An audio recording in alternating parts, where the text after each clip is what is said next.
अब उस अंतिम मुकाम की ओर हम पहुंचे जहां पर हम अध्यक्षीय वक्तव्य सुने। डॉक्टर वागीश सारस्वत ने बिल्कुल सही कहा है कि बहुत सारे कवियों को, लेखकों को बनाया है मयंक जी ने, और कईयों को भटकने से बचाया है। मैं चाहता हूं कि हम जोरदार तालियों से स्वागत करें आदरणीय हृदयेश मयंक जी का, जो एक बहुत अच्छी पत्रिका निकालते हैं, चिंतन दिशा, बहुत साफ सुथरी पत्रिका है। मैं चाहता हूं कोई मौका मिले तो आप जरूर पढ़ें।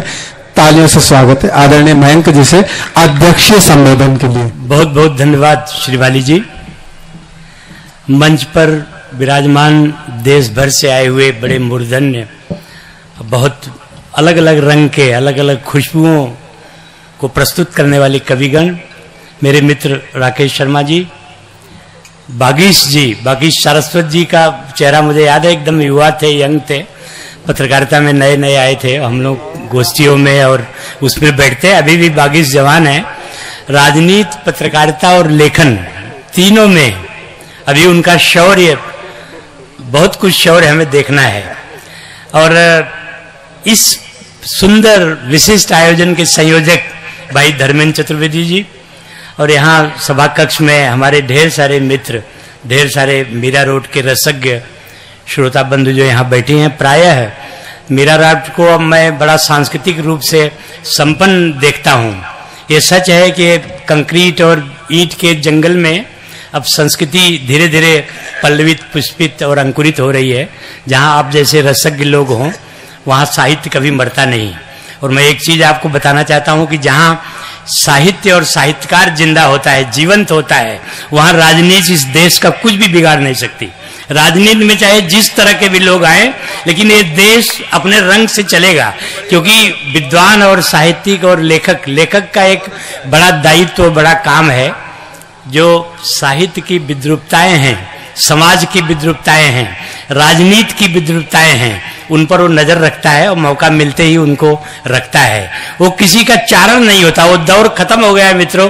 एक जमाना था हमारे देश में कि राजा रजवाड़ों के महलों में साहित्य पनपता था, कवि बहुत अच्छे हुआ करते थे, लेकिन वो चारण की भी भूमिका में थे।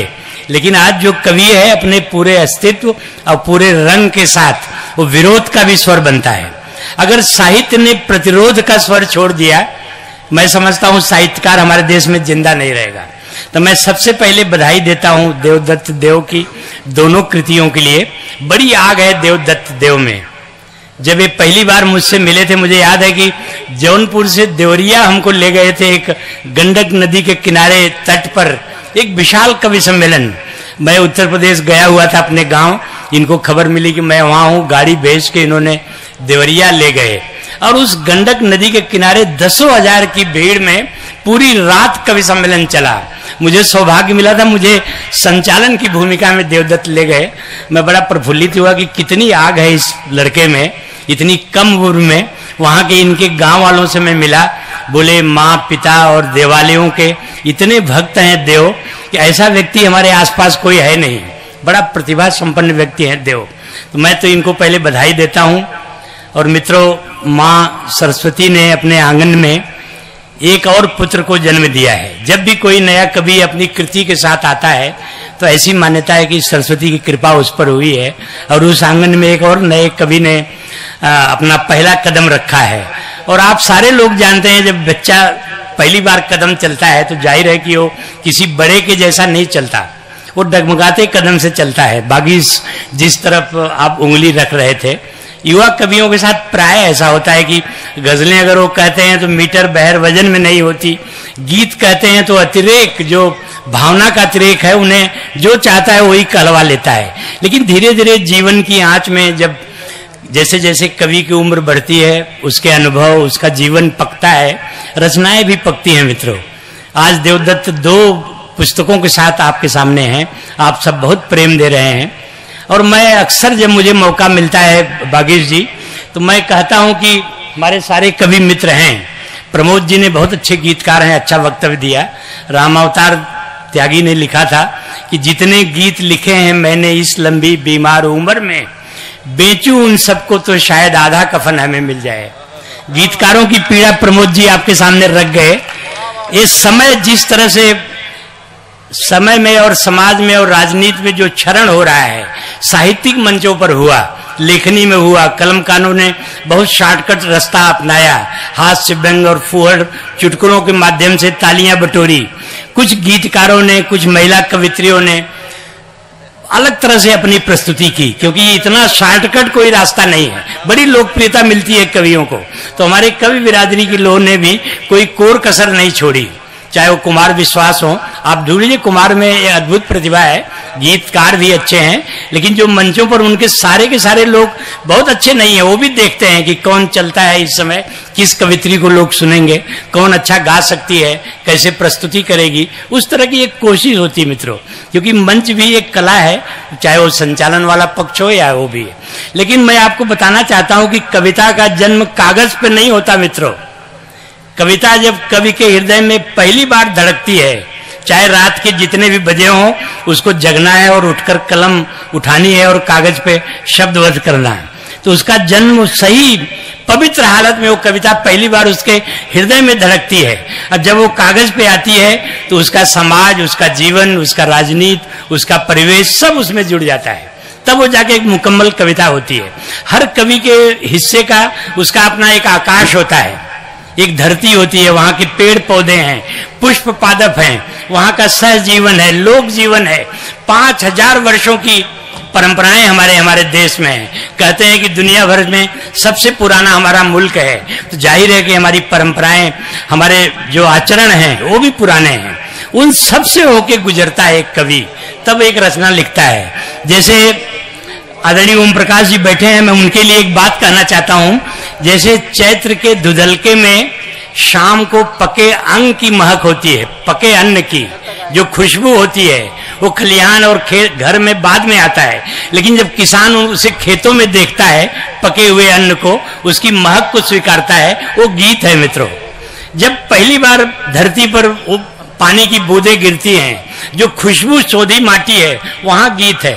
उस लोरी में गीत होता है जब बच्चा पहली बार चलता है, माँ गोदी में लेके सुनाती है। गीत कैसे मर सकते हैं मित्रों? कोई दावा नहीं कर सकता है गीत इस मुल्क में मरेगा, कभी नहीं मरेगा। गीत तो माँ की गोदी से शुरू होता है। पहली बार जब वो बच्चा स्तनपान करता है, उस लोरियों के साथ गीत उसके जहन में, कान में, मन में भरा जाता है। और जिंदगी जीने के हर क्रम में, हर अनुशासन में, भारत की हर परंपरा में गीत है। यहाँ की मिट्टी में गीत है मित्रों, हवाओं में गीत है, मौसमों में गीत है। तो रचनाकार कभी मरेगा नहीं, क्योंकि इतनी चीजें हमको मिलती हैं विरासत में, हमारी परंपरा में, वो सब हमें जिंदा रखी हैं। इसीलिए राजनीति के क्षरण के समय में भी, राजनीति के खोखले दांवों के बीच भी मनुष्य जिंदा है, उसका जीवन जिंदा है, रचनाएं जिंदी हैं और लिखे हुए शब्द भी जिंदा रहेंगे। मित्रों, मैं बधाई देता हूं। इस सभा कक्ष में मेरे मित्र डॉक्टर शैलेश जी बैठे हैं, रमन मिश्र जी हैं, सुरबाला मिश्र जी हैं, डॉक्टर हरिप्रसाद राय हैं, हमारे मित्र उपाध्याय जी बैठे हुए हैं, गजल के बड़े गायक हमारे पास दीपक खेर हैं, और मीरा रोड के असंख्य मिश्र जी हैं, दिख नहीं रहे मुझे मिश्र जी, आर के मिश्र जी, ढेर सारे ऐसे लोग हैं। ये इतने सक्षम और समर्थ लोग हैं। और मित्रों, मैं आपको एक दावत भी, अनुरोध भी करना चाहता हूं। एक कवि सिर्फ देवदत्त के प्रेम और स्नेह में बंध के आए हैं, लेकिन इस उम्मीद से भी आए हैं कि आने वाले दौर में, चूंकि मीरा रोड बहुत सांस्कृतिक संपन्न इलाका है, हमारे बीच प्रिंसिपल बैठे हुए हैं सुशील दुबे, इनका संग्रह अभी आया हाल में। मैं आप सबको प्रणाम करता हूं और चाहता हूं इन कवियों में जो भी अच्छे लगे, इतने देश के शीर्षस्थ कवि बुलाए गए हैं। यादव जी के बारे में मैंने सुना नहीं है, इनको शशिकांत जी के बारे में कहा जाता है कि भारत में जो इस समय संचालकों की एक पौध है पूरे देश भर में, उनमें बड़े सर्वश्रेष्ठ हैं। आज हम भी उस रंग को, इनका, हम लोग नीचे बैठेंगे और इनकी कविताओं को सुनेंगे। मैं एक बार फिर से देवदत्त देव को बधाई देता हूं, धर्मेंद्र चतुर्वेदी को बहुत बधाई देता हूं। मीरा रोड में अक्सर ये मौका मिलता है इनको इतिहास रचने का। अभी नरेंद्र मेहता जी बोल गए हैं कि पंडित बांकेराम तिवारी के नाम पर उन्होंने सड़क का लोकार्पण किया। बांकेराम तिवारी के ऐसे व्यक्ति थे मित्रों, जिन्होंने हिंदी भाषी लोगों के लिए मुंबई में 70-75 वर्ष एक सपना देखा था कि हमारा भी एक सांस्कृतिक माहौल हो, हमारे भी बच्चे हमें गर्व से सीना फुलाने के लिए मौका दें। आज वो दौर है मित्रों, 75 वर्ष के बाद, कि भारत, इस शहर में कोई ऐसा क्षेत्र नहीं है जहां हिंदी भाषी समाज के लोग शीर्ष पर न बैठे हों, जहां अनिल दुबे जैसा कोई उद्योगपति न बैठा हो, रमन मिश्र जैसा कोई प्रकाशक पब्लिशर है, किताब परदेशी प्रकाशन से प्रकाशित हुई है, उसके प्रकाशक सभा कक्ष में कहीं बैठे हैं मित्रों। हर क्षेत्र में हमारा बिरवा जो है न सिर्फ अंकुरित हुआ है बल्कि पल्लवित पुष्पित हो रहा है। मैं इस उम्मीद के साथ इन कवियों में आप सबको सुने, जो अच्छे लगेंगे उन्हें फिर से दावत दिया जाएगा मेरा रोड में।